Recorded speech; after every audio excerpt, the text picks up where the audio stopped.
जय Shriram. Gurumauli YouTube चॅनलमध्ये आपलं स्वागत आहे.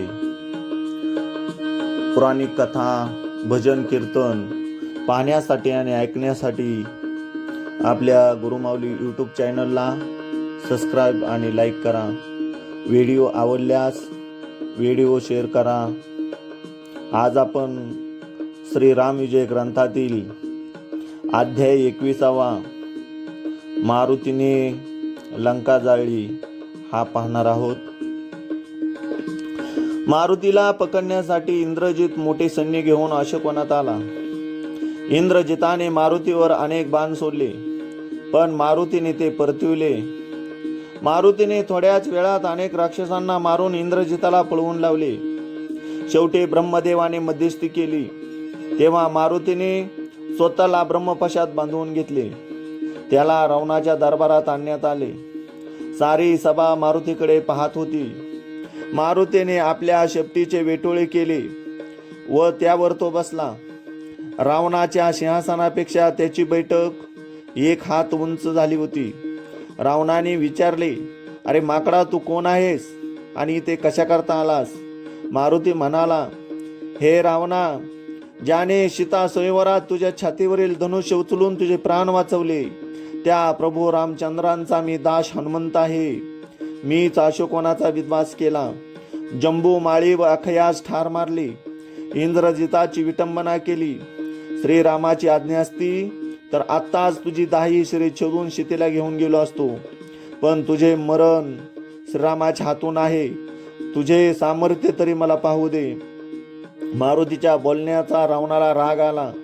त्याने नाक व कान तोडण्यासाठी राक्षसांना आज्ञा केली, पण राक्षस मारुतीला काहीच करू शकले नाहीत. शेवटी रावण म्हणाला, अरे वानरा, तुझे मरण तरी कशात आहे?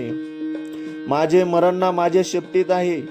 माझ्या साऱ्या शेपटीला कपडे गुंडाळून ती पेटवा, मात्र थोडी सुद्धा शेपूट उघडे राहिले तर मी जिवंत राहीन. मारुतीचे हे बोलणे रावणास खरे वाटले. रावणाने लंकेतील सर्व वस्त्रे आणून मारुतीच्या शेपटीला गुंडाळली, तरी शेपूट झाकेना. सर्व राक्षसांची वस्त्रे, तेल, तूप सगळे सरले. शेवटी सीतेकडे राहिलेली वस्त्रे आणण्यास राक्षस जाणार तोच मारुतीने शेपूट ओढून आत घेतले. नंतर चुडी पेटवून अनेक राक्षस त्या शेपटीस आग लावू लागले, पण अग्नी त्याला स्पर्श करेना. तेव्हा रावणाने असे का होते म्हणून मारुतीला विचारले. तेव्हा मारुती म्हणाला, तू स्वतः फुंकल्याशिवाय ते पेटणार नाही. रावण त्याप्रमाणे शेपटीजवळ गेला आणि आपली दशमुखांनी अग्नी फुंकू लागला. एकदम भडकून रावणाच्या दाढी-मिशा जळून गेल्या. ती विटंबना पाहून रावण मनात खजील झाला. नंतर मारुती पेटलेली शेपटीसह सभागृहात फिरू लागला. शेपटीच्या अग्नीने राक्षसांची धुळधाण करून मारुती बाहेर आला आणि आजूबाजूच्या राक्षसांना जाळण्याचा त्याने सपाटा लावला. लंका नगरीतील आणि गोपुरांना जाळण्यासाठी व घरावरून त्या घरावर तो उड्या मारू लागला. त्याने अनेक माळ्या, गोपुरे, मंदिरे जाळून टाकली. त्या अग्निप्रलयाने लंकेचा 1/3 भाग जळाला, पण तो पुढे सोन्याचा झाला. नंतर जळते शेपूट विझवण्यासाठी मारुती समुद्रात आला. तो सागरदेवाने आपल्या प्रचंड लाटांनी तो अग्नी विझवला. त्यावेळी मारुतीने आपल्या कपाळाचा घाम समुद्रात टाकताच तो एका मगरीने गिळला. त्यापासून मकरध्वज नावाचा मारुतीचा एक पुत्र निर्माण झाला. त्याची कथा पुढे युद्धकांडात दिली आहे. सीतेचा शोध लागला. रावणाला आपला पराक्रम दाखवला. आपली इथली कामगिरी संपली.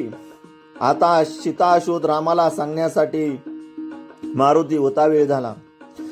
त्याला आता रामदर्शनाचा ध्यास लागला.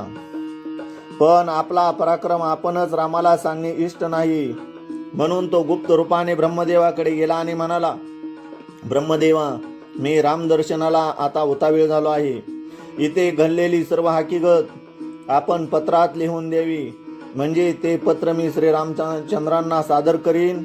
ब्रह्मदेवांनी त्याच्या इच्छेप्रमाणे त्याला पत्र लिहून दिले. ते पत्र घेऊन मारुती अशोकवनात आला. तो सीतेला म्हणाला, मी आता रामदर्शनात जातोय आणि त्यांना घेऊन लवकरच परत लंकेत येईन. त्यांच्या करवी रावणाच्या या बंदीखान्यातून तुझी मुक्तता करतो. तरी तुझ्या हातची काहीतरी खूण रामाला द्यावी, म्हणजे श्रीराम माझ्यावर संतुष्ट होतील. आपल्या वेणीतील एक दिव्य मणी काढून त्याने मारुतीला दिला आणि अंतरखून सांगितले की एके दिवशी चित्रकूट पर्वतावर मी रामाच्या खूण घेऊन सीता माईस नमस्कार करून तिच्या आज्ञेने मारुतीने उड्डाण केले आणि समुद्र उल्लंघन करून तो पैलतीरी आला. त्याला नळ, नीळ, जांबवंत, आगद आदी वानरवीर भेटले. सीतेचा शोध लागला म्हणून त्यांना अति आनंद झाला. नंतर सर्व वानरसेना मारुतीसह किष्किंधेला आली. मारुती रायाला पाहताच राम, लक्ष्मण आणि सुग्रीव त्यांना सामोरे गेले. तोच मारुती उड्डाण करून लोटांगणे घेत रामाजवळ आला. रामांनी त्याला उठवून प्रेमालिंगन दिले. मारुतीने सीतामाईकडून आणलेल्या मणी आणि ब्रह्मदेवाचे पत्र प्रभू रामचंद्रापुढे ठेवले. हनुमान म्हणाला, प्रभो, तो वृत्तांत ब्रह्मदेवाने या पत्रात लिहिला आहे. सीतादेवी सुखरूप असून त्यांनीच हा मणी खूण म्हणून माझ्या हाती दिला आहे. नंतर मारुतीने सीतेला सांगितलेली तिलक संबंधाची अंतरखूण रामाला निवेदन केली. ती गोष्ट ऐकताच रामाचे हृदय गहिवरले आणि सीतेने दिलेला मणी हृदयाशी धरून ते अश्रू ढाळू लागले. नंतर श्रीरामाने मारुतीने आणलेले पत्र लक्ष्मणाच्या हाती दिले आणि वाचून दाखवण्यास सांगितले. याप्रमाणे श्रीरामविजय ग्रंथातील 21वा अध्याय 21वे पुष्प या ठिकाणी संपत आहे. जय श्रीराम.